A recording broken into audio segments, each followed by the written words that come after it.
Welcome back to another What's in the Bag, son? This is another video series that I show basically what I've bought throughout the month, and this is a pretty big month, so there is definitely a few things to show.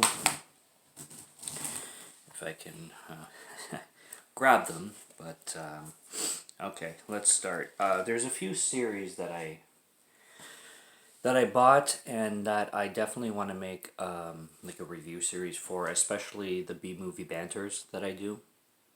And this is going to be one of them. I got the entire Sharknado franchise. Sharknado, Sharknado 2, the second one, Sharknado 3, oh hell no, clearly. Sharknado 4, The Fourth Awakens. Sharks go to space. Okay? Talk about me B-movie banter. Alright? The fifth Sharknado, global swarming, they call it. And then the last Sharknado. It's about time. Sure is about time. So I got that entire series. I also purchased, I should say, part of the series of Lake Placid. Now, again, I want to do a B-movie banter of the Lake Placid series, and I'm trying to collect them, but I got 4 of the 6. So I got Lake Placid 2, and I'm waiting for Lake Placid 1. And I'm also waiting for Lake Placid 3. And then, I said 6, right? There's 5 of them. There's not 6. Lake Placid, the final chapter, is the 4th. So I'm missing 1 and 3. I've got 2, I've got 4, and then I've got 5. Lake Placid versus Anaconda, and I swear there's a 6th. I might get to it, I'm sorry. Because there's Lake Placid Legacies, so I swear there's 6 films, and I have 4 of the 6, so. But anyways, I'm going to continue on because it's probably mixed in this pile. Continuing, The Taking of Deborah Logan. Now this is one of the best found footage films that you can possibly watch. The acting in it is just phenomenal, especially from Deborah Logan, the woman who plays Deborah Logan. Jill Larson, yeah. Jill Larson plays Deborah Logan, and she kills it. This is one of the creepiest found footage films. If I don't know, like whether you like found footage or not, this is one of like the top tier found footage films that you can possibly watch. So I highly recommend The Taking of Deborah Logan. Unless you like despise found footage films, then just avoid it. But if you like found footage films, even if you find them kind of like decent, check that one out because that one is like top tier, like I said. The Horror of Party Beach. I'm just going to show you the cover because I don't need to explain it anymore. it's monsters with hot dogs for teeth eating, girls and 1960s music all throughout. It's absolutely fantastic. Homefront. I love Jason Statham. I will watch any film with Jason Statham in it. And this is like, it's extremely violent and it's one of the best with Jason Statham and what's his face? James Franco. Jason Statham and James Franco star in this, and it's Jason Statham action movie pretty much, but it's very heartfelt too. It's got a lot of like family elements to it, so definitely recommended. One Fine Day is one of the best romantic comedies from the 90s. The cheesy 90s soaked romantic comedies. This is like on the top tier of it.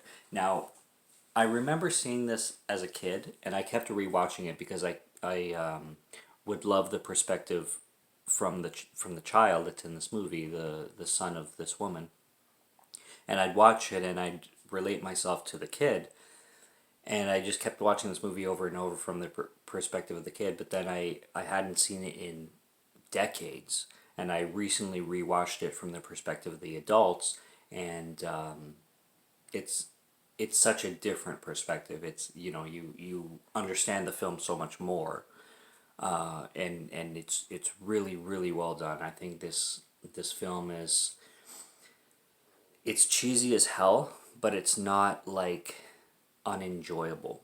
Like, there's a lot to process from this film. There's a lot of elements to take from this film, and I really really love this film. It's a family movie for sure. So you don't have to, like, there's nothing inappropriate in it or anything like that. Another one that you just need to see from the cover, the beast from 20,000 fathoms. The seas, master beasts of the ages, raging up from the bottom of time. They couldn't believe their eyes. They couldn't escape the terror, and neither will you. That's all I need to say. Okay. Either you love this shit or you hate this shit. There really isn't any in between. It's 50s schlock monster movie. I fucking love it. The Dead. The Dead. It's a zombie movie. It's a different zombie movie. They took inspiration from The Night of the Living Dead with the slow moving zombies again, and it's more like if you like the TV show The Walking Dead, the zombies are more in the background, and the story is more about the people dealing with their life issues while having zombies around. It takes that approach, and there's a big story to this film, in its production, and that is why I like it a lot. The film is, I'm not going to say the film is not good, because the film is better in so many ways because of the story behind the film.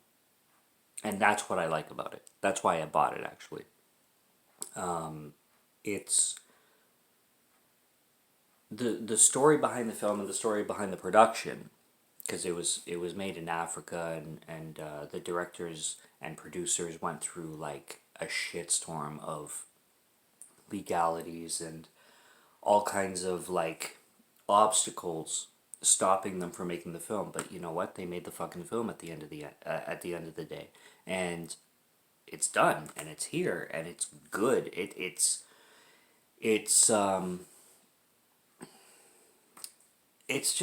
really, like I said, it's not like a running zombie like fucking World War Z or the Dawn of the Dead remake or anything like that. It's very slow moving zombie.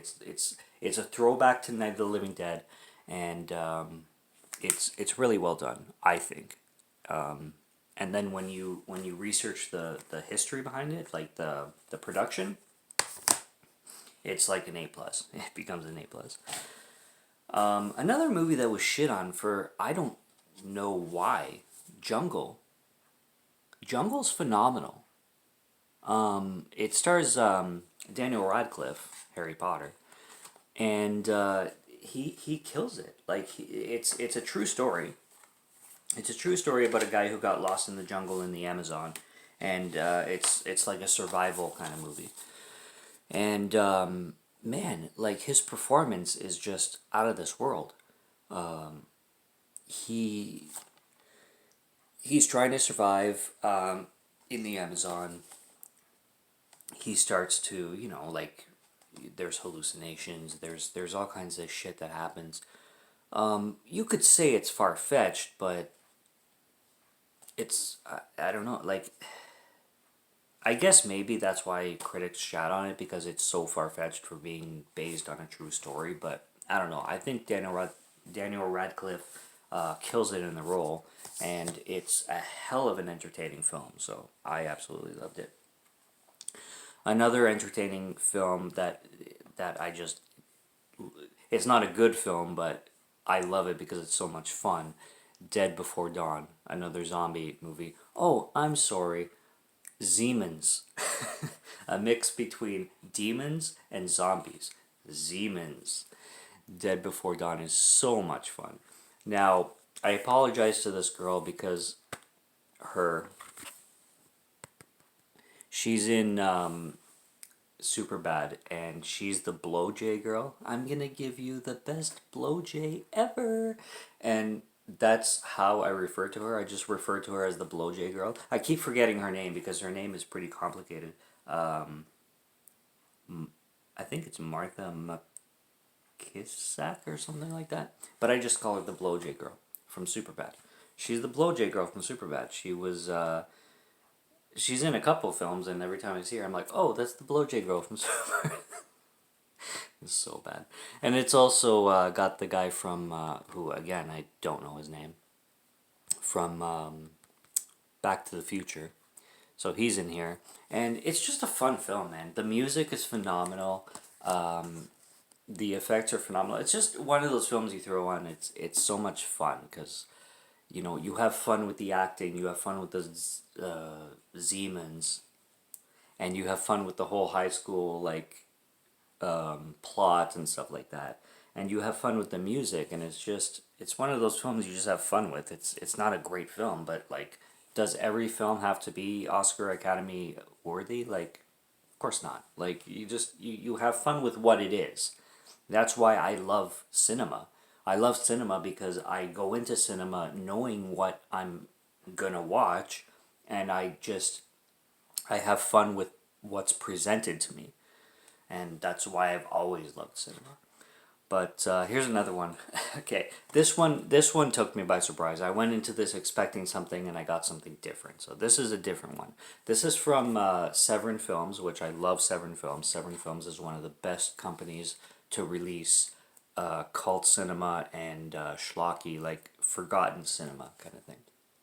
So this is The Revenge of the Living Dead Girls. And I was expecting this to be like a cheesy 80s zombie movie. That's how I went into it. It's a little bit different from that. This was directed by two porn directors who specialize in porn. And they decided to make an extreme horror film. Now, there's horror and then there's extreme horror. And there is a difference between the two. So horror is like, blood and guts. Extreme horror is the same, but emphasize on the extreme. And that's what this film is. So I'm watching this film. I loved it. Like, I liked it. Like, I didn't not enjoy it. But there's scenes in here that, like, you won't want to watch with your parents. Let's just say that. There's scenes in here that won't be for everybody. There's scenes in here that made me like, no, that made me go like, no, no. Oh, you're not gonna. Oh, you did. You did. That's the kind of scenes that is in The Return of the Living Dead Girls. So yeah, that's that movie. Away We Go is an indie film. It's soaked in indie. It's super independent. Very cute. Sam Mendes directed it. The director of Skyfall, the James Bond film. I liked it. You can definitely tell that this is a very personal project that Sam Mendes wanted to do, and it's smaller budget, smaller. It's it's not extravagant or anything like that. It's just a personal project that clearly Sam Mendes had in his heart. He wrote the script and he wanted to show this to the world or the festival circuit or whatnot. But I enjoyed it for what it was. It wasn't like amazing, but I definitely would watch it more than once, but yeah, that's Away We Go. Dead and Breakfast, another independent zombie film. I really liked it. I really liked it a lot. Again, independent, zombie schlock. You can't go wrong with it. It's hit and miss. Like sometimes you get a shitty one, sometimes you get a great one. This is a great one for sure. These are two kids films. I mean, they're technically kids films, but adults can watch them, I guess. Paranorman. I really love this film, and I found it for cheap, and I picked it up. And the other one is Frankenweenie. Again, found it for cheap, picked it up. I really like it. I really like both, and these are definitely ones that you can definitely you can watch as a family, and they're so enjoyable no matter how old you are. Like kids can love them, adults can love them, all the same. I got Death Race Beyond Anarchy. This is the fourth film in the series of remakes from Death Race by Paul W.S. Anderson. And then he made 2, 3, and then I completed the series with this one. I do like the Death Race films. The best ripoff of all ripoffs, I guess. I mean, there's so many ripoffs. Cruel Jaws, which is unofficially Jaws 5. See, again, do you like cheese or do you not like cheese? If you like cheese, watch Cruel Jaws. If you don't like cheese, stay away from Cruel Jaws. But Cruel Jaws is cheese of the cheese. It's fromage, okay? It's pure fromage. All right? Queijo in Portuguese. Queso in Spanish. Pure cheese. Pure cheese. I bought this film because I loved Captain Phillips, and the actor Barkhad Abdi, who played the villain in Captain Phillips, is also one of the stars in this film. This is Extortion.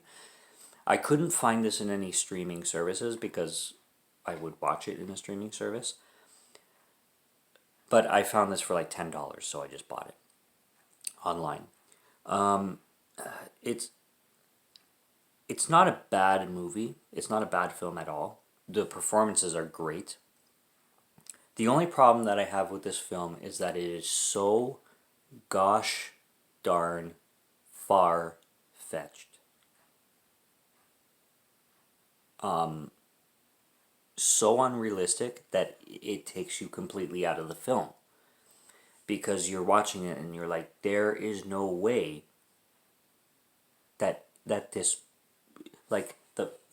this couldn't happen. It's impossible. The survival of certain people and the escapes of certain people, like it's not realistic. It's so far fetched, and that's the only problem that I had with the film. Otherwise, the film is great. It's thrilling. The performances are great. The story is captivating. It's intense as shit. But it's just so unrealistic that you can't take the movie seriously, and that's the problem with it. Other than that, it would be like perfect. But I think I gave it like 2 out of 5, just because the film was so intense and like enjoyable kind of thing. But for taking it seriously, no. It's sorry, no. You can't hold your breath for fucking 3 minutes underwater. You just can't. So, anyway, this one I haven't seen yet. The Lost by Jack Ketchum is an author, and he wrote a book. So this is a film based on his book.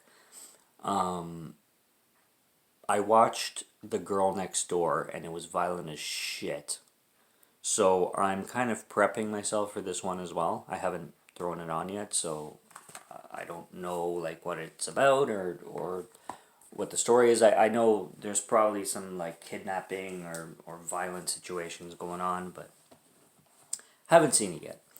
Collateral is one of my favorites with Tom Cruise and Jamie Foxx. I love Michael Mann. He knows how to direct a film for sure, and I've seen this twice, and I really like it. So I found it for like $3 or something like that. Definitely had to pick that up. And lastly, that's it. yeah, I showed the Sharknadoes already, so this is it. Wax Mask. Dario Argento's unofficial directorial debut. Well, I don't know what you would want to call it, but he's definitely producer behind it, and came with the slipcover, which I'm very impressed about.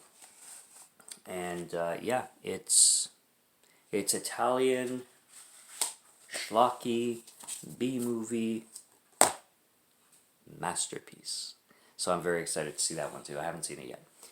But yeah, that's all I got for April. We're in April. I forget what month we're in. Yeah, April. And yeah, I will be back for May to show what I've gotten in May. But yeah, I've definitely. It was a pretty big haul this month. I love The Beat Goes On. You know, The Beat Goes On, they sell films for so cheap, and that's it. Subscribe to Morgan Film Fan if you like to listen to my voice, or if you like to listen to my reviews, and I will be back for much more reviews in the future, so stay tuned, and I will see you next time. Cheers.